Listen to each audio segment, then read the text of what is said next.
자, 우리 커피 브레이크 우리 형제 자매님 안녕하십니까? 오늘 이제 출애굽기 1장 같이 시작을 하면서 오늘 말씀 우리 방향을 좀 찾아보도록 하겠습니다.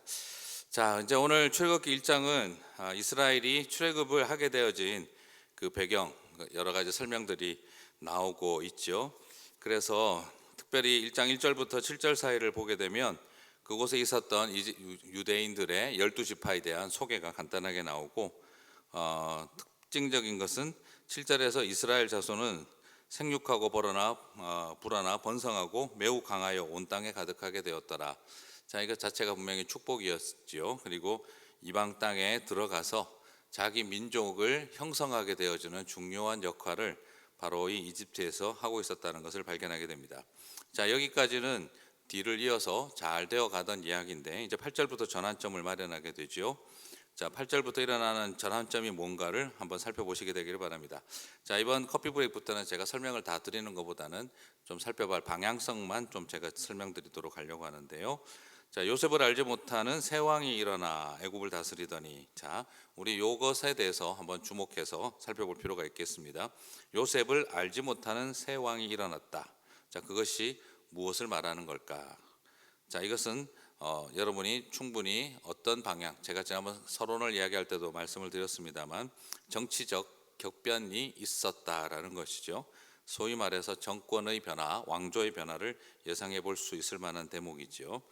자, 그러면 9절에서 이스라엘 자손이 우리보다 많고 강하도다 하면서 이제 중요한 포인트가 10절입니다. 그들이 왜 유대인들을 향해서 인종 청소를 하게 되었을까? 자, 이것을 10절을 가지고 우리 지난번 제가 서론 때 말씀드렸던 그 이집트 왕조 내에서의 그 인종적인 변화, 그것을 참고해 보시고 서로 생각을 해 보시면 좋은 방향을 찾지 않을까 싶습니다.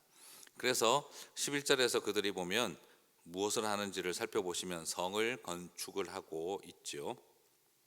성을 건축하는 이유는 두 가지 측면이 있을 겁니다. 여러분이 한번 생각을 해보셔도 좋을 것 같아요. 왜 이들은 이 성을 건축하는 일을 했을까? 그리고 이 성을 건축하는 일을 통해 뭘 기대하고 있었을까 하는 것이죠.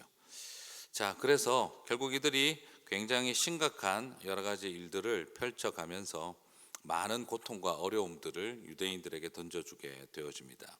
그리고 그들이 특별히 더 무서운 것은 노동이 힘든 것이 아니라, 자, 여러분 아시다시피 인생에게 절망이 가장 크게 밀려오는 것은 뭐냐면 먹고 사는 게 힘들고 일이 힘든 게 아니라 내가 누구를 위해 무엇을 위해 왜 해야 하는가에 대한 이유가 사라지게 될 때 사람은 가장 인생이 절망스럽죠.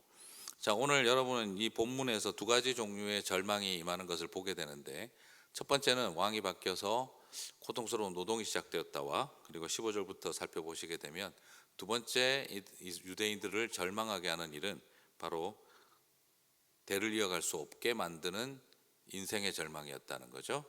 여러분 한번 살펴보신다면 아들이 이제 아들을 죽인다는 이 의도가 과연 뭘까 한번 생각해 보시기를 바랍니다. 아들을 죽이려고 했던 그 의도, 그리고 이 이집트 사람들이 고도의 심리전을 사용하고 있는데 왜 이들은 아들을 죽이라고 했을까? 자, 그 점을 한번 생각해 보시면 오늘 본문을 이해하는데 또 많은 도움이 되리라고 생각을 해봅니다. 자, 그리고 오늘 우리가 같이 한번 살펴볼 수 있는 것 중에 중요한 것은 이 와중 속에서도 애굽 왕이 산파를 불러 이제 그 아이를 죽이는 일을 하게 했는데, 그런데 19절을 보게 되면 사실 그 산파들이 아이들을 죽이지 않고 살렸는데, 살리고 난 다음에 히브리 산파들이 건강하여 우리가 이르기 전에 애들을 해산했다라고 하는 말을 했죠.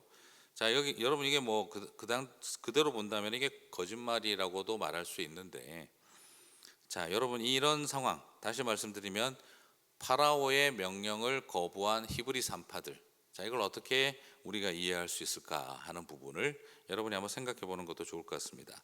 단순하게 거짓말이다 아니다 보다도 기독교의 윤리에 있어서, 윤리적 사고에 있어서 하나님이 우리들에게 정말 원하는 그 것이 어떤 것이라고, 그리고 그것에 대한 원칙은 무엇이라고 정할 수 있을까?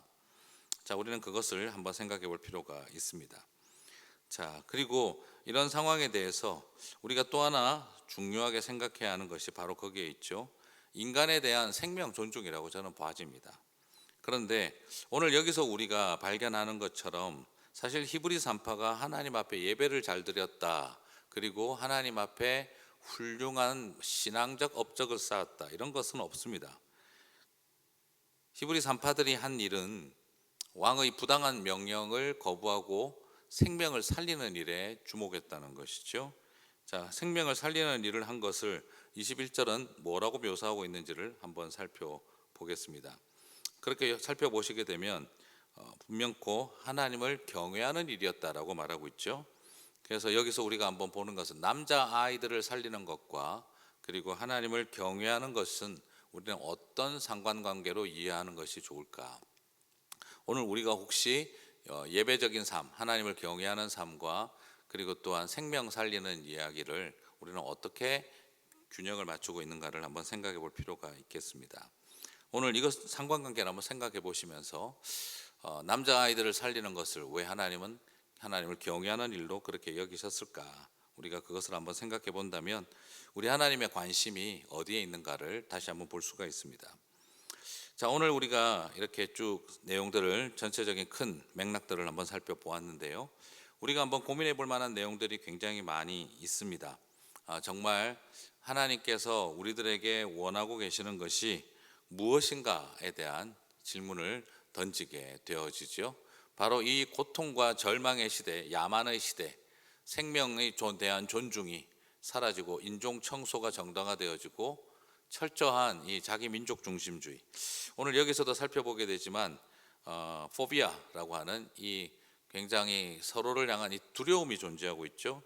유대인들을 향한 포비아를 이집트 사람들이 이스라엘 사람들을 향해서 가지고 있는 이 포비아를 발견할 수 있게 되고 그 포비아가 어떻게 혐오를 정당화시키는지를 살펴볼 수 있습니다.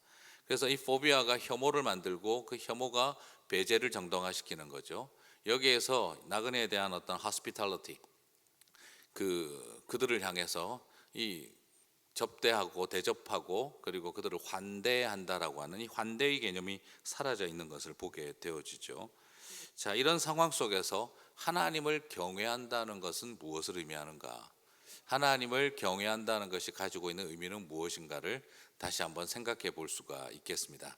그래서 오늘 이 말씀을 한번 살펴보면서 우리는 지금 어떤 시대를 살고 있는가를 한번 돌아보고 이런 시대 속에서 내가 하나님을 경외한다는 것은 어떤 형태의 삶의 태도로 나타나야 할까?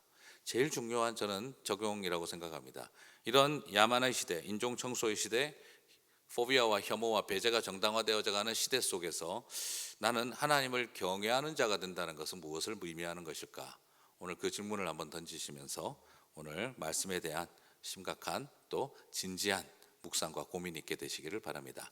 자, 우리 같이 한번 다 함께 기도하도록 하겠습니다.